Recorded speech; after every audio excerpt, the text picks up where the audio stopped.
edition of Notions and Illuminations. Today, today is like a really good day. Last week, I'm not going to apologize for not being here, but I'll tell you that I was really busy and very excited.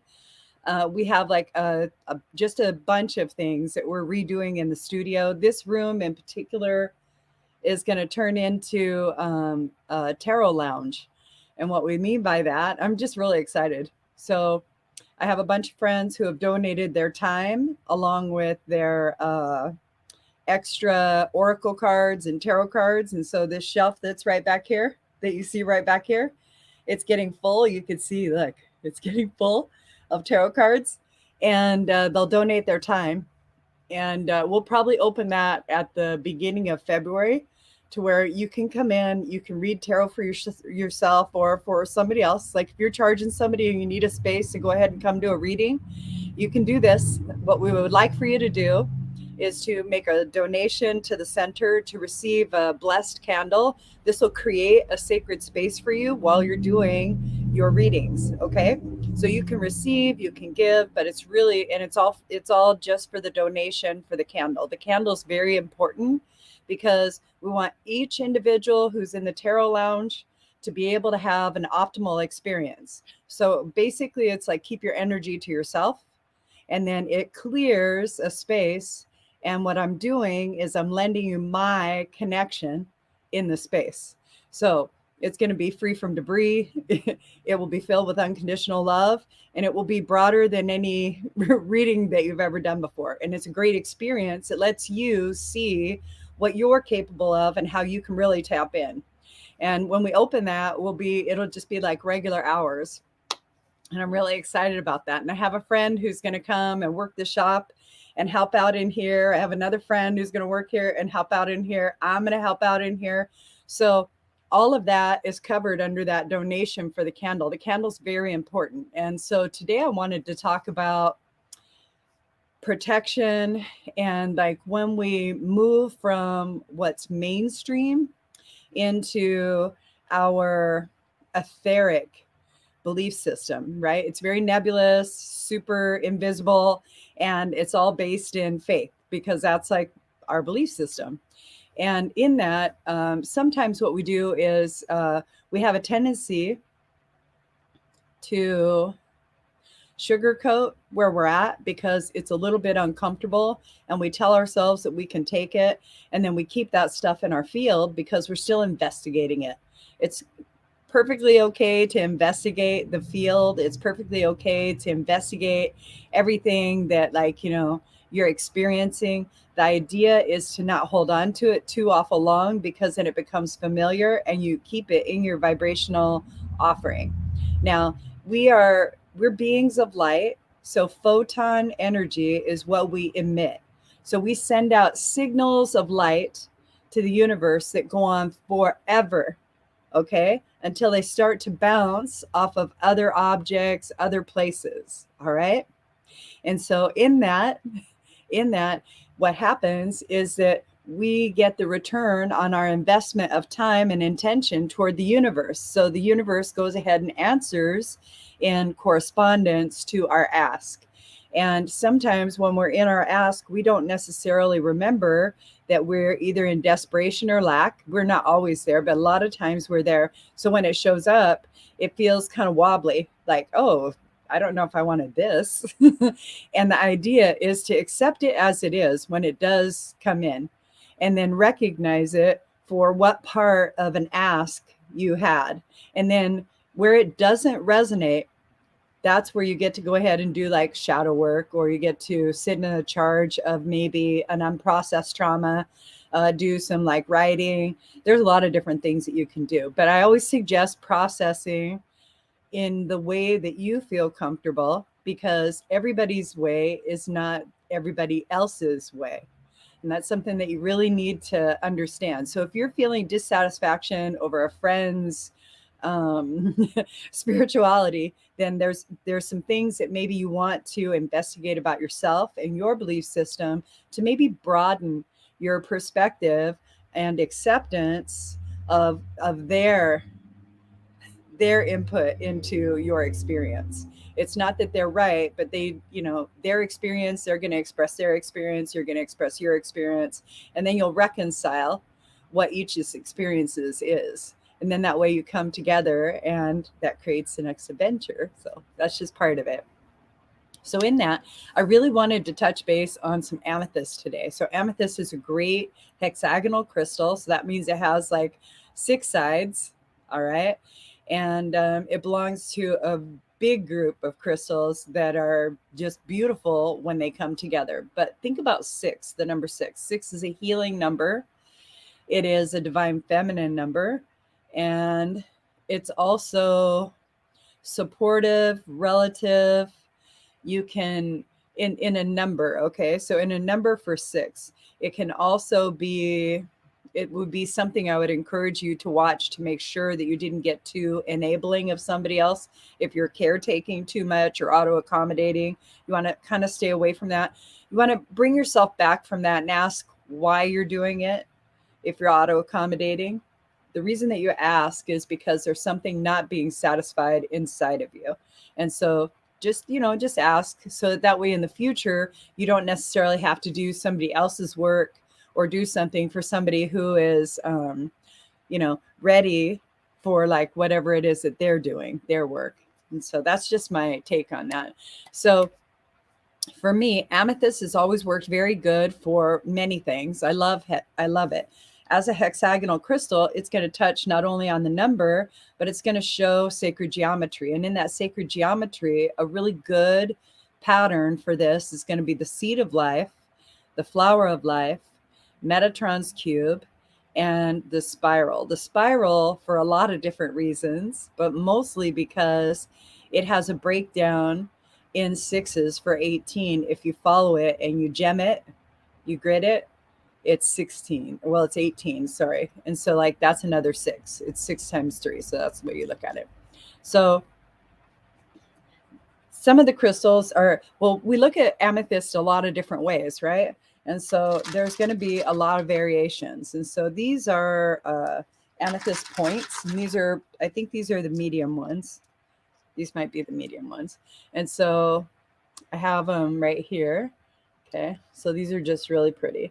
I like these for gridding. And so today what I'm going to do is right on the top of my computer, my laptop. Okay, I couldn't figure out the right word. Anyway, I'm just going to make a really small, easy, succinct grid pattern that's going to support the amethyst in a 6 pattern, and I'll show it to you. And it's easy. Now, as I'm making it, what I'm doing is I'm creating an intention to allow my connection to be undisturbed to source energy, that it's free from psychic debris, and that it's very direct and immovable to where like it's unshakable. All right. So let's see. And so that's what it looks like. And so it's actually pretty easy when you look at it. You could just do that. There's 6 points. What I'm doing is I'm feeding it energy of desire and intention. And in doing that, I'm allowing it, oops, I'm allowing it to help me out. You guys will be all over the place for a second. Sorry about that. Okay. And what I'm doing is I'm just asking the stones in their frequency. Now I have 6, so that's going to amp up the frequency. I have it in a pattern. That's going to create a pattern. The pattern that I chose was the seed of life. So that way I'm starting at the very beginning. I'm going down into the most love that I could find. And I'm going to ask it to become healing and releasing. And then I'm going to set the pattern, and I'll just say, okay, great, you're set. And that's how I would do that. It's great if you want to clear space. Let's say you're having, and you can see that the points are not that big. All right. So it doesn't take a large crystal. It takes an intention, a practice, a desire of outcome. And the more focused that you are, the easier it becomes. And so how I would start it is I would naturally, like something that we'll do right now. Okay. I'm going to have my fire and my gratitude. Okay. All right. And so what I have right here, what I have is sage. This is white leaf sage tied for me by a friend on the reservation.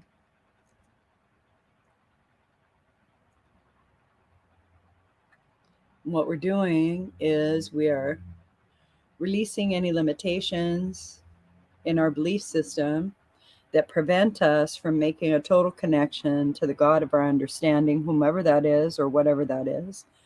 Some of you may call it God, source, creator, other things, and that's good. All of us are individual, unique, and sovereign, and so all of that is correct. All right. So let's see, top of your head, down your back, across your right shoulder, left shoulder, bottom of your feet. Turn around, top of your head. Okay, there we go. Clearing all of your chakras.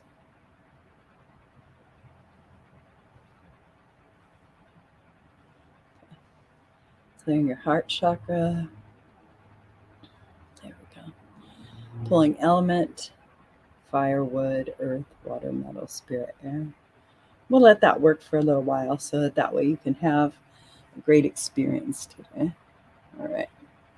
Something else that I like to use is sprays. So I have sprays in here, a variety of sprays. I've been really using the retrograde spray recently because of the miscommunication that we've been having, and it seems to open and freshen the space as well as open and freshen the thought processes. Okay, so it's almost like a reset. Today, what I'm using is Catch Your Breath, because I thought that because it's cold and flu season, this is great.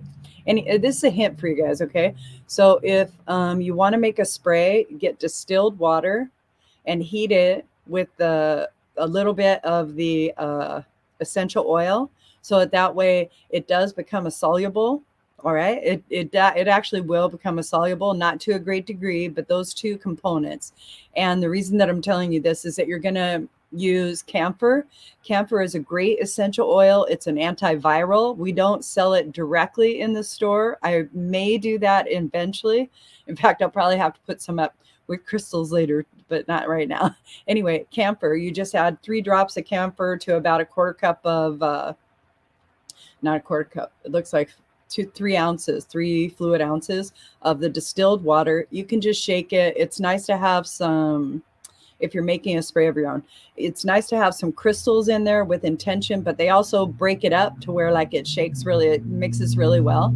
And then it can activate it. So that's what all our sprays do, is that the crystals activate it. Okay. And so this one has camphor. It has some beautiful eucalyptus, lemon eucalyptus. Yeah, lemon eucalyptus is really good for clearing space and for protection and things like that. So now we have our grid that we made with the amethyst. If you wanted to just use like a big piece, a big chunk, we have this here, right?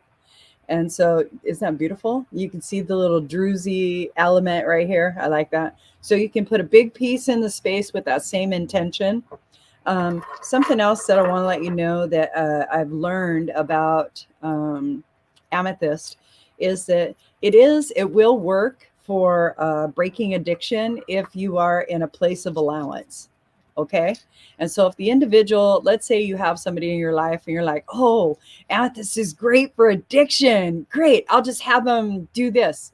You can give that to them. But if they're not ready on the road to release that pattern because they don't feel safe enough to, that's not going to happen. However, what you will do is you'll provide a space to where it will give them some, I want to say, hesitance, and they'll become more mindful.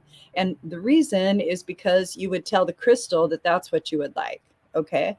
And the crystal will gather energy and create that in a very subtle, loving way. Okay. Every time we're connected to the earth, and you're just asking the earth to provide you what you need. And that's basically what it is.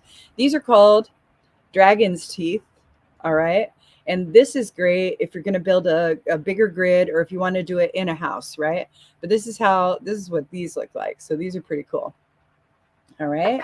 And then you can get, because we're still doing like the raw really fast.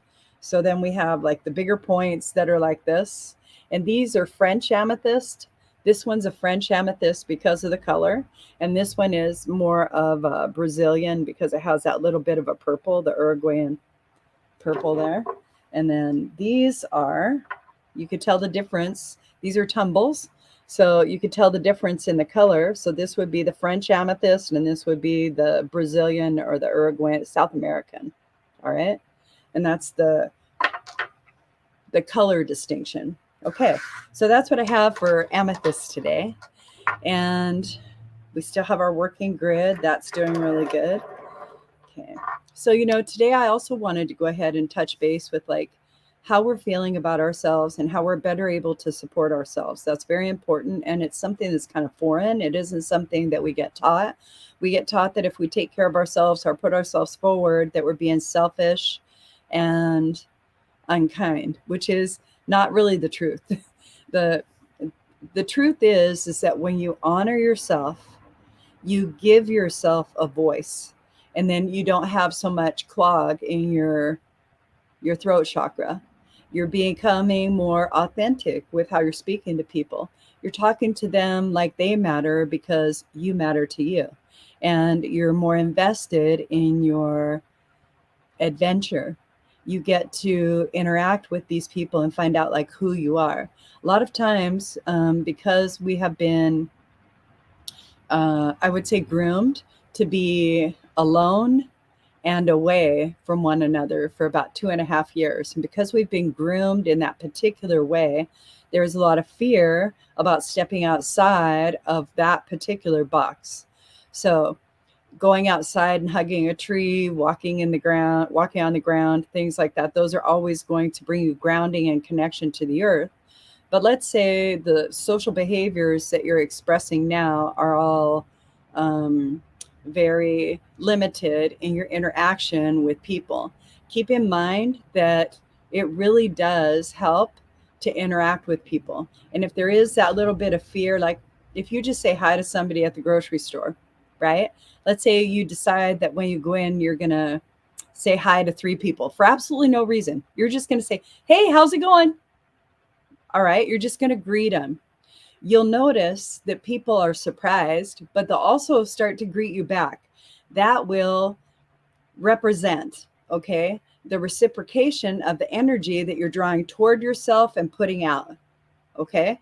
And that's a direct relative reality sort of watch. Okay. So when you watch your actions, you become mindful of your actions. And let's say you're kind to somebody. Okay. They're going to be either reciprocal right off the bat, or it's going to put them into pause. Okay. And then they will respond. It is a beautiful energy that you can share with everyone. It's just a greeting, something that I like to do an awful lot of. And let's face it, maybe our day is going south. Okay. And we're like, ooh, let me swim. And we're like maybe not all into it, but we're doing our best and we're trying to pivot and all that good stuff. What I was taught was that I could start my day over anytime I wanted. All I had to do was just start it over. And I said, oh, okay, great. Well, how am I going to do that? How am I going to do that? Well, I came up with good morning. Sounds simple, but for me, the meaning of good morning is magical. It means that I am turning the leaf of the book in the page. I'm turning the page in the book. All right. And I'm allowing for that chapter of whatever was going on to be closed until I'm ready to process it. I'm ready to open up another chapter and start that and then process in the background so that I know that I'm taking it with me, but I'm still, now it's not my focus. So everything that you work on, you take with you, but that's what I do. I'm able to just do it in the blink of an eye just by saying good morning, because that's my intention. So maybe you could set up a word that works for you that gives you that total reset to where you know that you're going to come back to it. Isn't that you're avoiding anything. We don't want to do that. A lot of times when we set things aside, we feel like we're avoiding them. It's just not time to process it at that time. You need to honor yourself. You need to find out why now is not the time. Maybe you have something on. Maybe you're in a meeting. right? Maybe you have a lunch that you're going to with a friend, and now is not the time for you to process whatever it is that's coming up. You need to go ahead and honor it and say, okay, I'm with you. I'm with you. I'm going to hold this space. We're going to arrange it a little bit later. All right? And so how important is this inside to me? Right? And if it's important and it's really pulling you, then you want to sit with it for a second, maybe a minute, maybe 2 minutes, and give yourself the luxury of what you think you don't have. We make time. We make time. So, give yourself the luxury of what you feel you don't have in that moment. That's going to create safety. It's going to tell the person that you once were, who's now in trauma at whatever age, that you got them. They're good. It's okay if they interact right now. Just come on out. We're good. Is that my 13-year-old? Is that my 9-year-old? Is that my 5-year-old? Pick a trauma, any trauma from your childhood, and just see if that resonates. Just say, okay, so I just want you to know that you're safe, loved, and I'm here for you. Turns out we are awesome. Look how awesome our life is. Look at how safe we are. Look at how beautiful we are. And so we just need to continue to reiterate that language to ourselves about how lovable we are, how special we are, how beautiful we are, how awesome we are. And really, I believe, begin to accept it as our truth. I think that our truth is skewed in many ways. I think that the grooming that gets done on a larger scale through social media, through a lot of different things. Look at me. Here I am trying to do the same fucking thing. I'm just doing it in what I think is a better component rather than talking about all of the bad stuff that's going on. My focus is going to be on where we can tip the scale and maybe focus our attention in a different way, because that's easier. It's easier than trying to make other people believe what we believe. We just stand in our belief. We're an empowered being, and we get to go ahead and share it with others if they so choose. But when you stand in your sovereignty and your autonomy, it gives you a little bit more oomph to your daily life when you're not so subjective to others. And let's see, that sounds good. So today, what else I wanted to do? I feel like I've been talking forever. I'm laughing because my show makes sense. Okay. Anyway, I thought I would pull some cards. I did see that somebody had, let's see, somebody had a comment. Okay, yeah, that's great. Thank you. Okay. All right, I'm going to pull a couple of cards. You guys can pop your questions up in there. It's going to be a really short reading, but it will be succinct and possibly help you. So I'm going to read the question out loud for myself. Hello, any messages on my career, please? My current job is very challenging. I work from home and it's tough. I can go back to my temp job in March, but haven't decided yet. Thanks.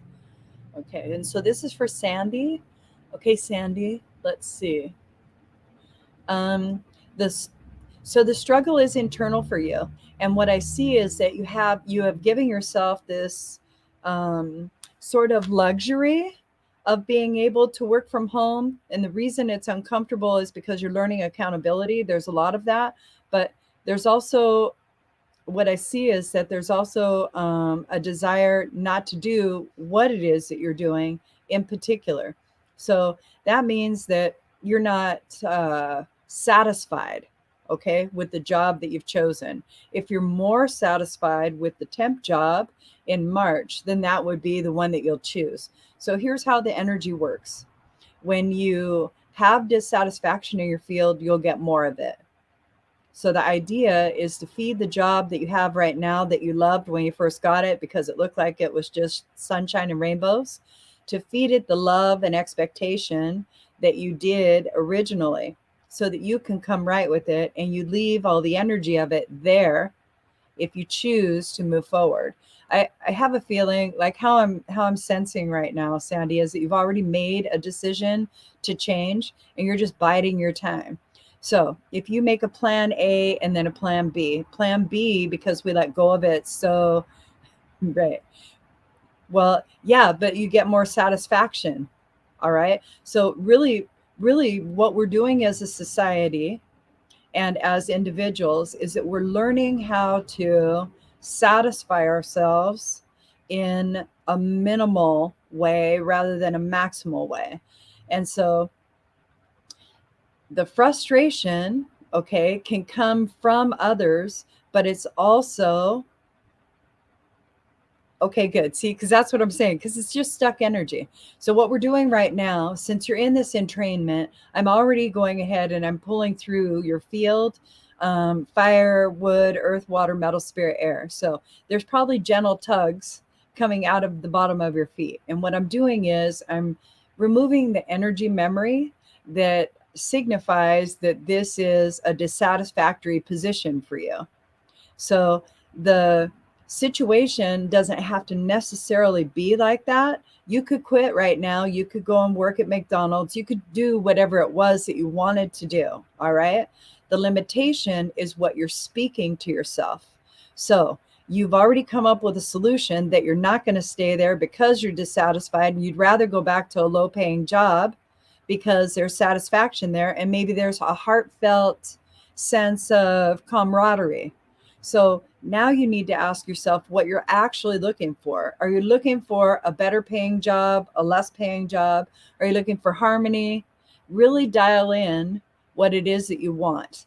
I just want to be satisfied. Okay, well, that's a very big, broad, blanket statement because now you have to find out where you aren't satisfied and why.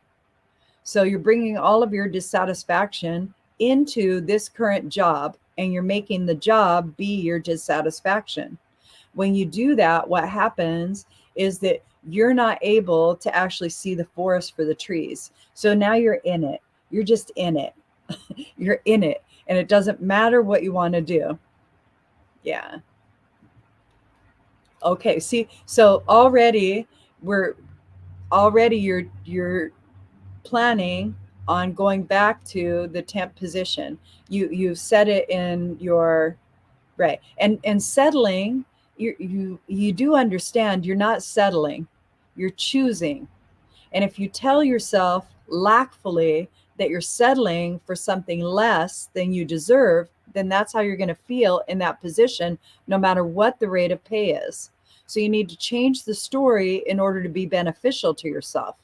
I'm choosing to go back to this position because I feel more satisfied.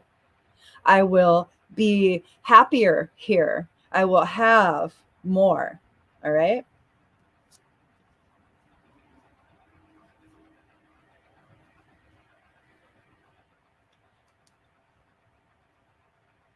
And so I don't know why you have a time limit on it as far as February 15th. You, I, I guess I'm guessing that that is when the other position would probably start. However, that just means that you're planning on going to the other position. The idea is to get happy where you're at so that wherever you go, you'll be happy where you're at. If you're taking dissatisfaction with you because you're upset about the job or the job doesn't pay you well or they frustrate you or it's just not a good fit, it doesn't resonate with you. If you don't allow it to be what it is, you're going to take all of that dissatisfaction back into that temporary position and it still won't be satisfactory. Your vibe is determined by you and your choice of your vibe. That's it. We have a lot of here, I'm going to pull a couple cards. We have a lot of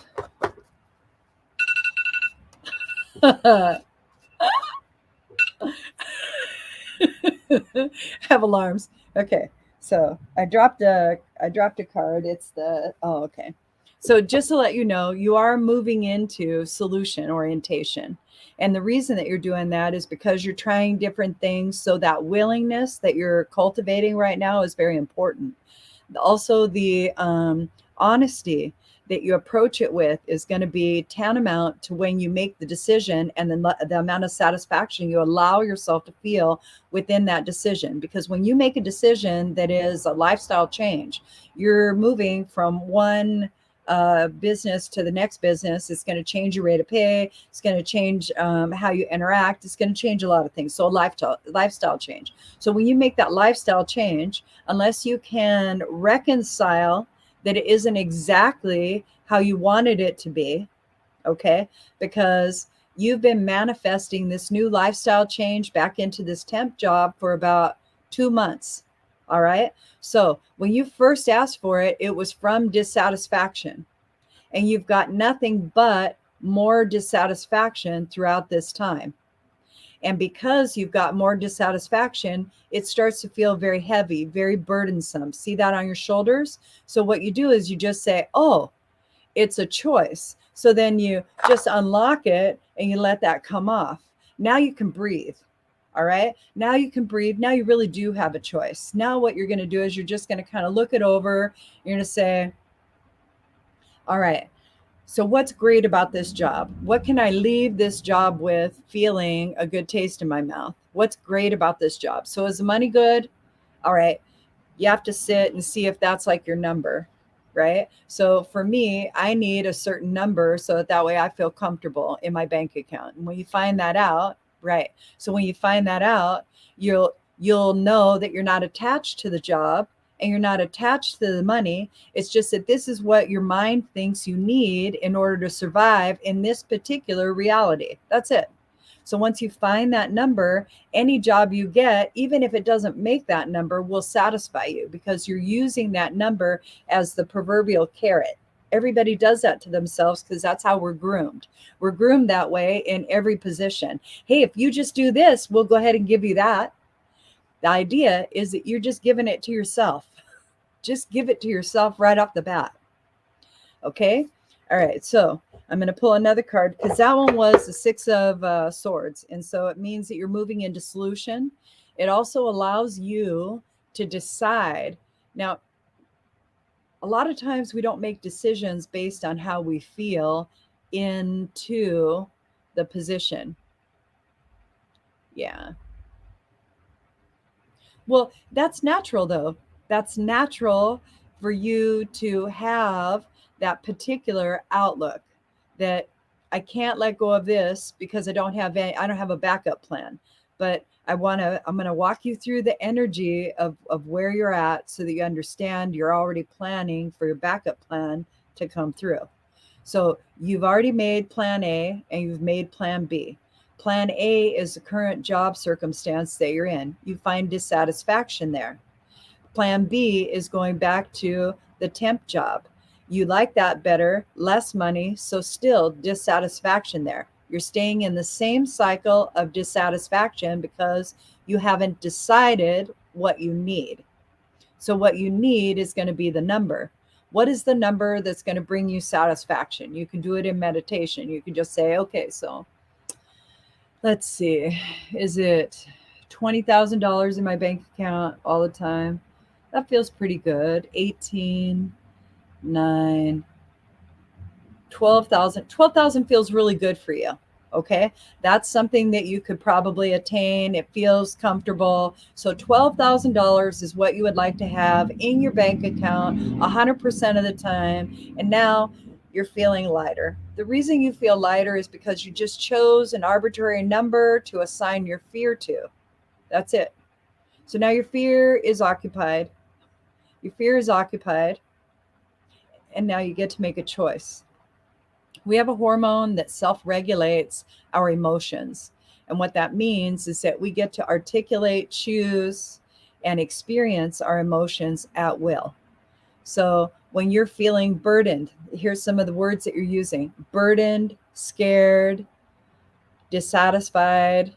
All right. So when you're feeling those emotions and they seem to be your focus, all the universe can do is render to you where your focus is. So if your focus is dissatisfaction, burden, force, okay, so you have a lot of, I would say, nomenclature, words that that describe how you want to stay in that energy.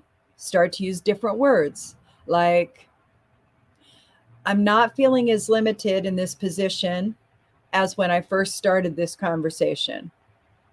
This position gives me money to pay my bills, buy food, maybe have outside expenses. This position allows me freedom. I don't have to work 24/7. I get to go ahead and kind of set my own schedule.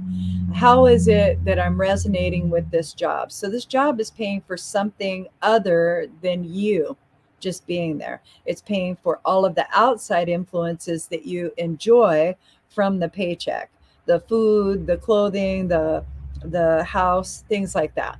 And if you're in a struggle, the struggle is internal, okay?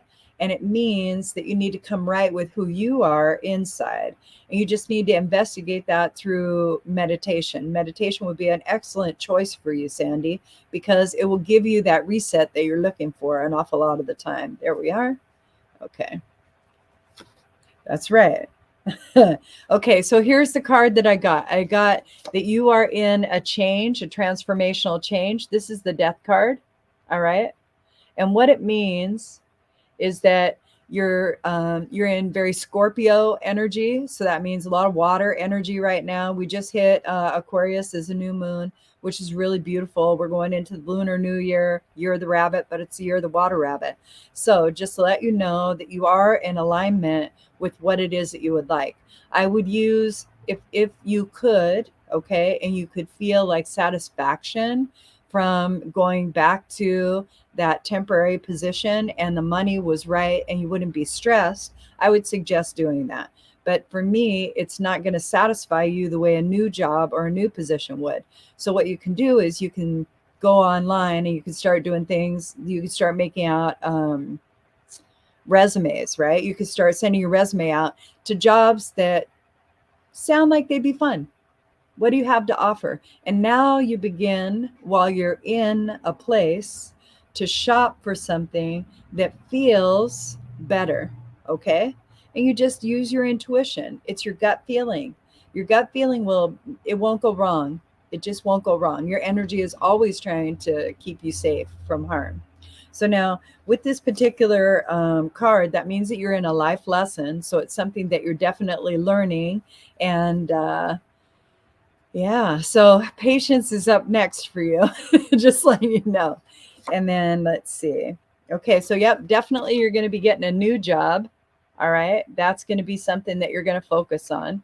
I would go ahead if I were you, and I would start filling out job applications online to things that like maybe will challenge you. Because if you're in a position that does not challenge you, then you're in the wrong position. You need to be in a challenging position because you can do you better in that. We always work better when we are not in a stressful projection position, but when we are in a fast-paced, challenging position to where our mind is engaged, our emotions are engaged, our energy, spirituality, and physicality are all engaged in that particular endeavor. So when you find something that can satisfy you in that way, that's when you are in your soul's path. Right now, you're just kind of checking stuff out. All right. All right. So new answers on the way. We're going to call it a day. Thank you very much, Sandy, for being my subject today. I love you guys. Have a good one.